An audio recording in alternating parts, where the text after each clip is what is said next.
Okay guys, today we're going to go over object-oriented programming and classes in C++. So basically, object-oriented programming allows you to represent real-life objects in computer programming. Now the class represents a blueprint for how you're going to present the objects. And the objects would basically be an example of the class. So basically in your code itself, see, here is your class, and within this class you are making the model of, in my case, a car, a string, making the color of the car a string because it's, it's going to be multiple letters, so we have to make it a string, and the year can just be an integer. Now when we make the object of the class, that's down here, so we're going to write cars info1, and info1.model is Festiva, info1.color is red, and info.year is 1988. Okay, so we used this template, this blueprint, basically to declare the model a string and the color a string and the year an integer. Oh, and public means that you can use this stuff outside of your class, outside of the curly brackets. If you made it private, you couldn't. So now we're going to go down here and we're going to do a cout model, which will print out with the word model because it's in quotes, and then info1.model and line. So info1.model equals Festiva. Same deal here. Cout, it's going to have the word color, and then it's going to have info1.color and line. So info1.color equals red. So it's going to say color red. Year 1988, because info1 year points to 1988. So let's run this and see what it looks like. There it is. You got your model Festiva, your color is red, and the year is 1988. But why do all that? Why not just do maybe a cout of and just type this out? Well, here's the thing about having a template. And I know this is a very simple template right now because we're just learning. But the thing about having a template is, let's just say we wanted to do an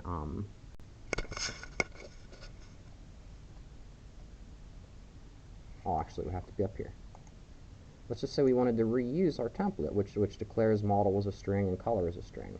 Now what we can do is we can go down here and we can do cars dot info 2.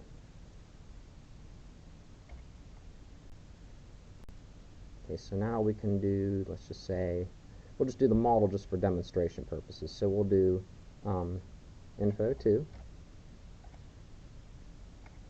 dot model equals, I don't know, what's another four-door Taurus. I may not have spelled that right, but it'll be okay.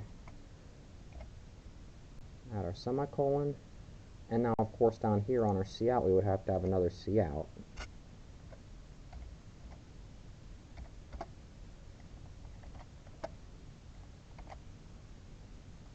Oops, what did I just do?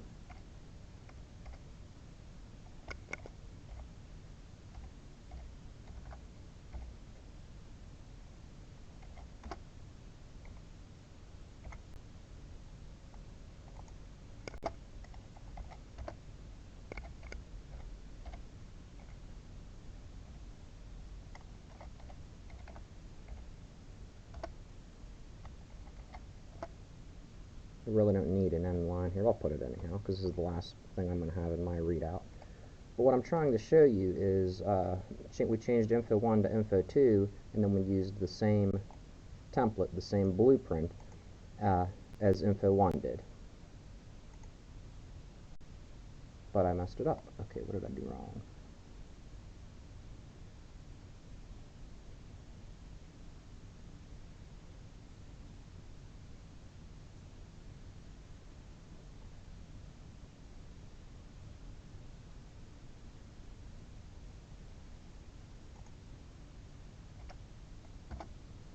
Now let's see if we got it.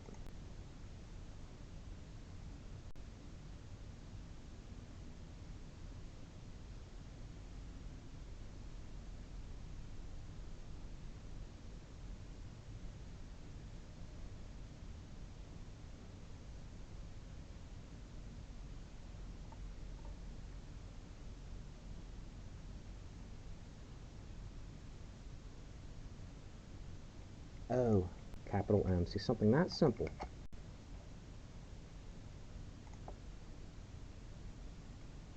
It's not going to stop.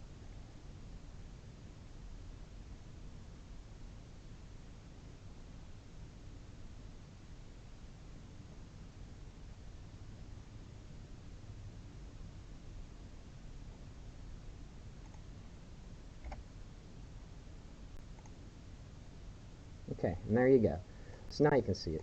Model Festiva, color red, year 1988, model Tours. Okay, we got a Ford Tours now. But the whole point behind this is this class, this object, was reused by Info 1 and Info 2 to declare the model as a string and to declare the color as a string. So after watching this video, I'll put up one more video on the assignment description, but it's basically going to be, I like to reiterate it, just kind of keep going with it, but use anything you want. It doesn't have to be a car. You could have fruits, vegetables, and types of ice cream. Just whatever you want to have, but try to do this in a way where you're reusing your class by using your objects. And look, the thing you have to change, Info 1 to Info 2, or it doesn't have to say info. You can call it whatever you want. You can do types of animals, fruits and vegetables, whatever, but try to get me three groups. So I got model, color, and year. I would want to see that 3 times with 3 different things, maybe a Ford Festiva, a Taurus, and an F-150, or something like that. But I look forward to seeing what you guys come up with.